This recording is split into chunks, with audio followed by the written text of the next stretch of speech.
আসসালামু আলাইকুম গাইস, তোমরা কেমন আছো? আশা করছি তোমরা সকলে ভালো আছো আর তোমাদের ভালোবাসায় আশীর্বাদে আমি অনেক অনেক ভালো আছি। আর আমি অনেক দিন হলো ব্লগ ভিডিও দিতে পারি না, কারণ আমাদের বাড়িতে অনেকের শরীর খারাপ। আর সবথেকে বড় তানিশ, আয়ান, এদের দুজনেরই শরীর খারাপ। দুজনের খুব ভালো করে ট্রিটমেন্ট করতে হচ্ছে, তাই আমি কোনো ব্লগ ভিডিও দিতে পারি না। আর এই দিকে যে গাছগুলো দেখতে পাচ্ছ, এই গাছগুলো তোমাদের দাদাভাই কিনে নিয়ে এসেছে। আর কিনে নিয়ে এসে কত সুন্দর করে সাজিয়ে গুছিয়ে রেখেছে দেখো। আর আমি ভাবলাম যে একটু তোমাদের সঙ্গে শেয়ার করি। আর তোমরা তো আমার একটা ফ্যামিলি মেম্বার, আর ফ্যামিলি মেম্বারের সঙ্গে সব কিছু তো শেয়ার করা উচিত, তাই না?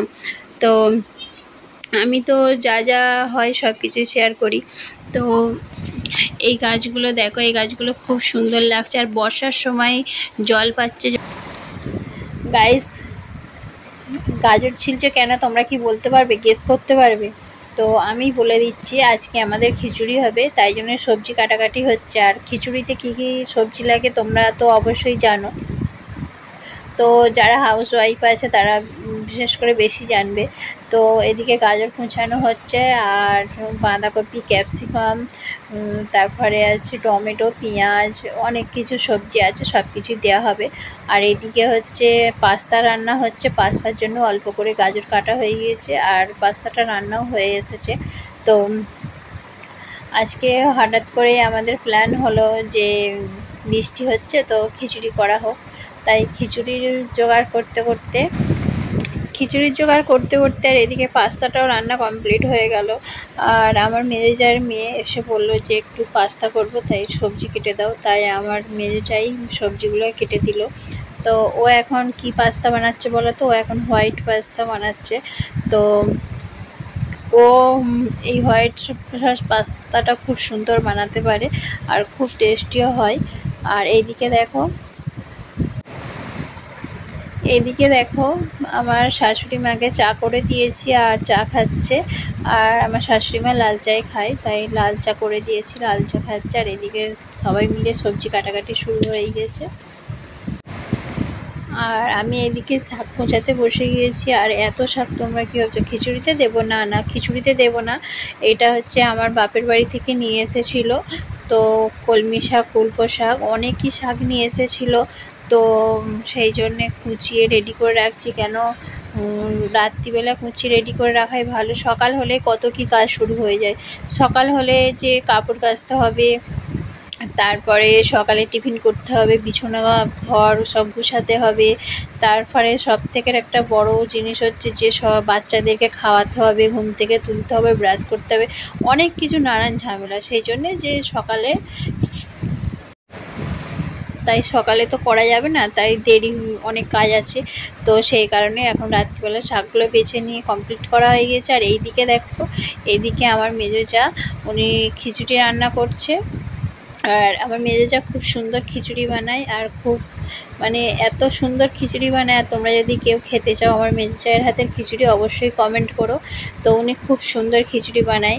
আরেকটা জিনিস হচ্ছে উনি সব কিছুই ভালো বানায়, ফ্রাইড রাইস, বিরিয়ানি, খিচুড়ি, পোলাও, অনেক কিছুই ভালো বানায়। তো আজকে খিচুড়িটা আমার মেজেজাই বানাচ্ছে।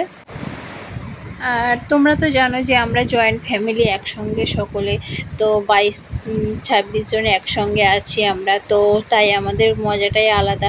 প্রতিদিন যেন মনে হয় যে আমাদের বাড়িতে বিয়ে বাড়ি হচ্ছে, আমাদের বাড়ি পিকনিক হচ্ছে। তো খুবই মজা লাগে, খুবই ভালো লাগে। তো তোমাদের কার কার এরকম জয়েন্ট ফ্যামিলি আছে কমেন্ট করে জানিও। তো এদিকে আমাদের বাড়ির সকলে খেতে বসে গিয়েছে। আর এখানে তোমার দাদা ভাইকে, আয়ানকে আর তানিশকে দিয়েছি। ওরাও এখানে ঘরে বসে খাচ্ছে। কেন ওরা আগে খেয়ে নিচ্ছে, কেন ওদের সব ওষুধ আছে, খাওয়াতে হবে, তাই ওরা তাড়াতাড়ি আগে খেতে বসে গিয়েছে। আর এইদিকে ডিম ভাজা হচ্ছে। আর এইদিকে তানবীরও খেতে বসে গিয়েছে। তানবীর হাসছে, ও খুবই মজা হচ্ছে। আর এদিকে ডিম ভাজা, বেগুন ভাজা, সালাদ, আর পেঁয়াজ কুচি, অনেক কিছুই আছে খিচুড়ির সঙ্গে।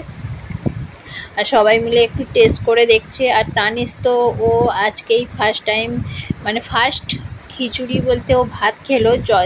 যখন থেকে ওর শরীর খারাপ হয়েছে ও ভাত খেতে পারে না, কোনো তরকারিও খেতে পারে না। তো সেই জন্যে ও আজকে খিচুড়িটাই প্রথম খেলো। ওই 2 সপ্তাহ কোনো ভাত তরকারি কিছু খায় না, শুধু রুটি খায়। ও এই 2 সপ্তাহ রুটি খেয়েই ছিল, শুধু রুটি খেত, ফল, ডাবের জল, ফলের জুস এইসবই খেয়ে থাকতো, ভাত একদমই খেতে পারতো না। তো আজকেই এই প্রথম ও খিচুড়ি রান্না হয়েছে। আমাদের প্রথম খিচুড়ি রান্না হয় না, অনেকবারই খিচুড়ি রান্না হয়, ও প্রথম আজকে খিচুড়ি দিয়ে শুরু করলো ভাত খাওয়াটা। তো এদিকে তোমাদের দাদাভাইও খেয়ে চলে এসেছে, আর আমাদের আয়ানকে আর তানিশকে খাওয়াচ্ছি। আর তানিশের খাওয়া হয়ে গেছে, আর তার সঙ্গে আয়নকে খাওয়াতে খাওয়াতে আমিও খেয়ে নিই, কেননা আয়নকে প্রতিদিন 1 ঘন্টা টাইম লাগে ওকে খাওয়াতে। তাই তোমার দাদাভাই বলে যে তুমিও খেয়ে নেবে, তাই আমারও ভাতটা নিয়ে চলে এসেছি। আমি এবারে তো গাইস আমি এখন খেয়ে নিই, আর তোমরা ততক্ষণ আমার চ্যানেলটাকে সাবস্ক্রাইব করে নাও। টাটা বাই, নেক্সট ভিডিওয়ে আবার তোমাদের সঙ্গে দেখা হবে। ভালো থাকবে, সুস্থ থাকবে, সাবধানে থাকবে। টাটা।